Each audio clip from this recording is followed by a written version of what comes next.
अस्सलाम वालेकुम। उम्मीद करती हूँ कि आप सब खैरियत से होंगे। जो गुनाह होते हैं, गुनाहों की सज़ा आखिरत में तो मिलती ही है, वो तो ज़रूर मिलती है, लेकिन दुनिया में भी इसकी सज़ाएँ मिलती हैं। उसका अंदाज़ा ऐसे कर सकते हैं कि दुनिया में सज़ा इस तरह मिलती है इंसान को गुनाहों की कि उस बंदे से इल्म दूर कर लिया जाता है, उस बंदे से इल्म हटा लिया जाता है। क्योंकि जो इल्म है वो अल्लाह का नूर है, और इमाम शाफ़ी रहमतुल्लाह अलैह फ़रमाते हैं कि अल्लाह अपना नूर किसी गुनाहगार बंदे को नहीं देता। गुनाह की एक सज़ा ये होती है कि इल्म उससे छीन लिया जाता है। इमाम शाफ़ी फ़रमाते हैं एक वाक़या कि एक दफ़ा एक बार बाज़ार में वो चल रहे थे, तो हवा चली और एक औरत का एक टखना नंगा हो गया। तो उस हवा की वजह से तो उसका कपड़ा थोड़ा-सा उठ गया और मेरी नज़र उस पर पड़ गई। तो इस वजह से मेरी मेमोरी जो थी, यानी कि याददाश्त, वो बहुत ज़्यादा कम हुई। हल्की सी नज़र पड़ने से यानी कि उनको इतना हुआ कि उनको अपनी याददाश्त में कमज़ोरी महसूस हुई बहुत ज़्यादा, और उनको भूलने की जैसे उनको फ़ील हुआ कि मैं भूलने लग पड़ा हूँ और मेरी याददाश्त जा रही है। तो अपने आप को हम चेक कर लें कि इंस्टाग्राम, फ़ेसबुक, ट्विटर वग़ैरह हम सारा-सारा दिन क्या-क्या कुछ कर रहे होते हैं। हमारे सामने कितनी ऐसे पेजेस खुल रहे होते हैं, क्या कुछ और होता है, लेकिन हम लोग यानी कि उससे बाज़ नहीं आते, और बिल्कुल भी इस चीज़ का अंदाज़ा नहीं होता कि हम लोग अपनी कम इल्मी में, कम फ़हमी में कितना ज़्यादा गुनाह कमा रहे हैं। और इसकी वजह से हमारा जो इल्म है वो हमसे यानी कि अल्लाह ताला छीन रहा है। तो तभी तो इल्म बराए नाम का ही रह गया सब लोगों में। तो जब ऐसी हालत होगी तो फिर अल्लाह का नूर कैसे आएगा? तो इसकी निशानी यही होती है कि जो इल्म होता है इंसान का वो छीन लिया जाता है। फिर दूसरा ये होता है कि जो रिज़्क होता है वो उस पर तंग कर दिया जाता है गुनाहों की वजह से। उसके गुनाहों की वजह से जो उसकी ज़िंदगी में रिज़्क होता है वो छीन लिया जाता है। और आप रिज़्क को ये ना समझें कि रिज़्क सिर्फ़ कैश है। रिज़्क जो है वो सेहत भी है, रिज़्क माँ-बाप भी है, रिज़्क बहन-भाई भी है, अच्छी औलाद, ये सब रिज़्क हैं। तो ये सब यानी कि ये जो दुनिया होती है ये उस पर टाइट हो जाती है और बरकत ख़त्म हो जाती है।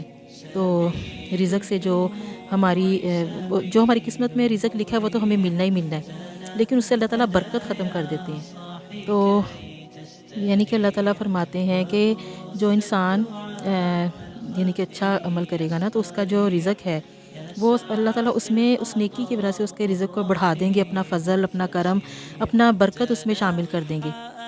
और अगर गुनाह करेगा तो यही जो रिज़्क है ये उससे कम कर दिया जाएगा, इससे बरकत उठ जाएगी, और इस रिज़्क का उसमें कोई उसको मज़ा नहीं आएगा, और वो बेबरकती रहेगी, बेचैनी, बेसुकूनी और घबराहट रहेगी।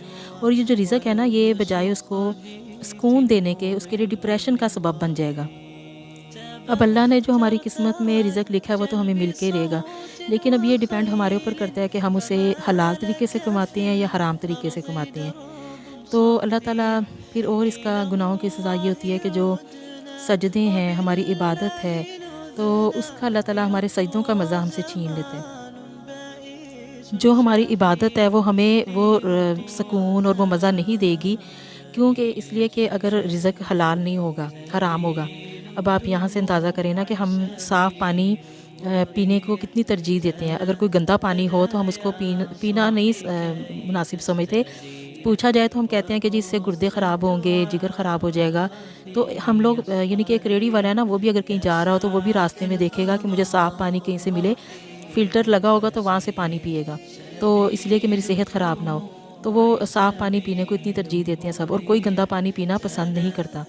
तो आप यहाँ से अंदाज़ा करें कि जब कोई गंदा पानी पीना पसंद नहीं करता तो अपने माल को गंदा कर ले, और सारे का सारा माल हराम का हो, गंदा हो, और उसको फिर वो इस्तेमाल करे, तो वो उसके लिए बाइसे सुकून, बाइसे राहत कैसे हो सकता है और फ़ायदेमंद कैसे हो सकता है। जब हम गंदे पानी के नुकसान को जानते हैं कि इससे बड़े नुकसान हैं, तो गंदे रिज़्क के नुकसान को हम क्यों नहीं पहचान रहे? तो वो धड़ाधड़ कमाई जा रहे हैं, कोई हराम की, कोई हलाल की पहचान ही नहीं है। अगर गंदा पानी हमारे गुर्दे जिगर ख़राब करेगा, तो जो गंदा रिज़्क है वो हमारे ईमान को ख़राब करेगा, हमारी आखिरत ख़राब करेगा। दुनिया तो ख़ैर ख़राब होगी होगी, लेकिन इससे हमारा ईमान, हमारी आखिरत सब ख़राब हो जाएगी। एक बहुत बड़े बुज़ुर्ग गुज़रे हैं, हज़रत इब्राहीम अदहम फरमाते हैं कि अगर जिस्म में एक लुक़मा हराम का अंदर चला जाए तो 40 दिन तक सजदों की जो इबादत की लज़्ज़त है वो उससे छीन ली जाती है। 40 दिन तक लज़्ज़त नहीं आती उसको। हज़रत इब्राहीम अदम पर एक दफ़ा ये कैफ़ियत तारी हुई, तो यानी कि उनका वो जो ज़ौक़ शौक़ था, वो कुरब, वो आंसू सब ख़त्म हो गए। तो आप बहुत घबराए।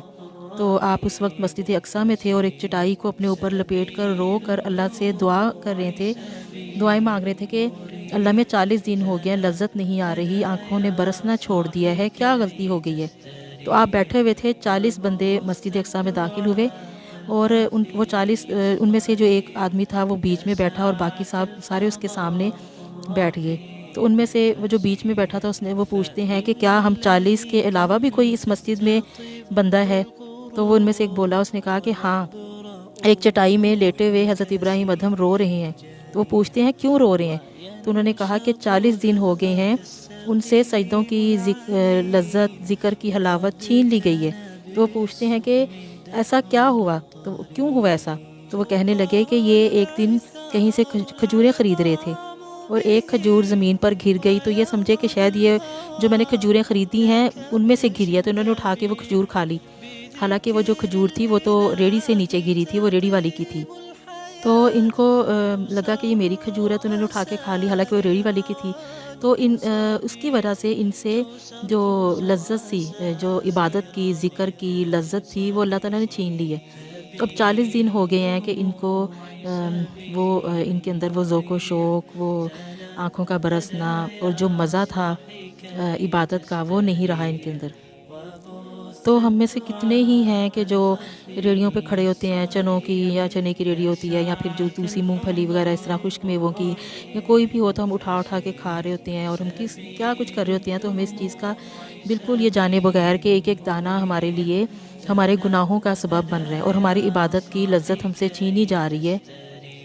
मेरी अम्मी जान पे अल्लाह ताला रहमत का साया फ़रमाए, तो वो कहा करती थीं कि एक बर्तन 10 किलो उसमें दूध हो, साफ़-सुथरा, पाक-साफ़ 10 किलो दूध से वो बर्तन भरा हुआ हो और उसमें सिर्फ़ एक कतरा, एक चुटकी नजासत की कोई उसमें डाल दे।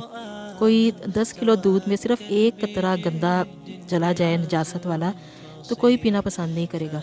हालाँकि वो जो 10 किलो दूध है वो तो सारे का सारा साफ़-सुथरा है। अब एक कतरा जो उसमें गंद गया है, गंदा कतरा गया है, तो उसके सामने हैसियत कुछ भी नहीं है ना।